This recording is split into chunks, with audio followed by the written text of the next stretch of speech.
За энэ жилээс эхлэн нийслэлийн ерөнхий боловсролын сургуулийн сурагчид өдөр тутамдаа сүү ууж хэвших энэ хөтөлбөрт хамрагдах боломжтой болж байна. За өнөөдрийн байдлаар нийслэлийн 171 сургуулийн 189,600 сурагч сүүн дархлаа хөтөлбөрт хамрагдаж байгаа юм. За сүүн дархлаа хөтөлбөр хэрэгжснээр маш өндөр ач холбогдолтой. За хамгийн нэгдүгээрт сүү бол яс шүдийг бат бөх болгодог сайн талтай, мэдээж хүүхдийн өсөлт хөгжилд дэмжлэг үзүүлнэ, тархины үйл ажиллагаанд сайнаар нөлөөлнө, дархлаа дэмжиж унтах чанарыг сайжруулдаг. За эрүүл зуршлыг төлөвшүүлнэ гэж үздэг. За мэдээж энэ хөтөлбөрт хамрагдах хүүхдүүд сүүний ямар нэгэн харшилгүй, лактозын үйл төвчлгүй байх ёстой. Үүнтэй холбогдуулаад эцэг эхчүүдээс бас судалгаа авч сүүн дархлаа хөтөлбөрт хүүхдээ хамруулах эсхийг нь бас тодруулсан байгаа. Ингээд үзэгч та бүхэнд бас нийслэлийн холбогдох албаны үний яриаг хүргье. 171 сургууль байгаа. За 171 сургуулийн 1-5 дугаар ангийн 189,600 хүүхдэд энэ сүү хөтөлбөрт хамрагдахаар бэлтгэл ажил хангагдаад байж байна. Энэ жилийн хувьд бол 1-5 дугаар ангийн хүүхдүүдээ сүү хөтөлбөрт хамруулчихнаа. Ирэх жилээс эхлээд ер нь 1-12 дугаар ангийнхаа бүх хүүхдүүдийг сүү хөтөлбөрт хамруулъя гэсэн ийм зорилт тавиад ажиллаж байгаа.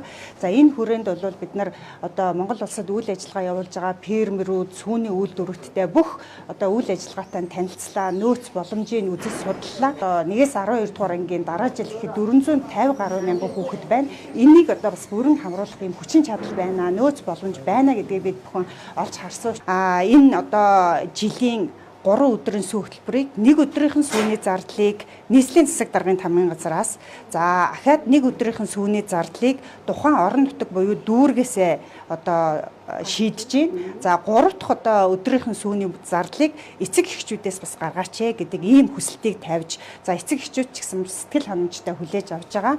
Сүүгээ ууж дуусаад тухайн сүүнийхаа савыг тэхэн жимбитл эвхэж тавиад тэгээ ангаараа хураагаад ингээд нөгөө сүү нийлүүлээд буцаад сүүний үйлдвэртээ энэ хог хаягдлаа өгч явуулъя. Яг ийм шийдвэрийг бол бас гаргаад сүүнийхээ компаниудтай ойлголцсон байгаа. За 1-3 настай хүүхдүүдийн хувьд өдөртөө 400-аас 500 мл сүү уух ёстой. Харин 4-8 настай хүүхдүүд 400-аас 600 мл сүү уух ёстой гэдэг байна. Харин 9-өөс 18 настай хүүхдүүдийн хувьд 500-аас 700 мл сүүг өдөр тутамдаа ууж хэвшснээр өмнө хэлсэн хүүхдийн эрүүл мэндэд эерэг сайнаар нөлөөлөх нэ. За сүүн дархлаа хөтөлбөр нь яг өнөөдрийн байдлаар 1 дахь, 3 дахь, 5 дахь өдрүүдэд хэрэгжиж байгаа юм. За мэдээж 7 хоногийн 3 өдөр сүү уух нь өөрөө төдийлөн үр дүн гаргахгүй ч гэсэн огт бас сүү уухгүй байснаас илүү гэж үзэж байгаа юм. За мэдээж 1 дахь, 3 дахь, 5 дахьд хүүхдүүд сургууль дээрээ сүү ууж байгаа бол бусад өдрүүдэд нь хүүхдүүд бол гэртээ тогтмол сүү цагаан эдийг хэрэглэж хэвших хэрэгтэй. Энэ дэр эцэг эхчүүд ч бас онцгой анхаарал хандуулах шаардлагатай.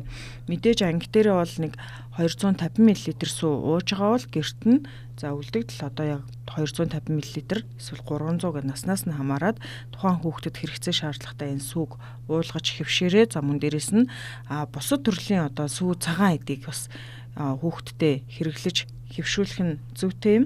За эх жилээс 1-12 дугаар ангийн бүх сурагчдыг энэ сүүн дархлаа хөтөлбөрт хамруулах юм. За одоогийн байдлаар бол нийслэлийн 1-5 дугаар ангийн энэ 189,600 сурагч сүүн дархлаа хөтөлбөрт хамрагдаж байна.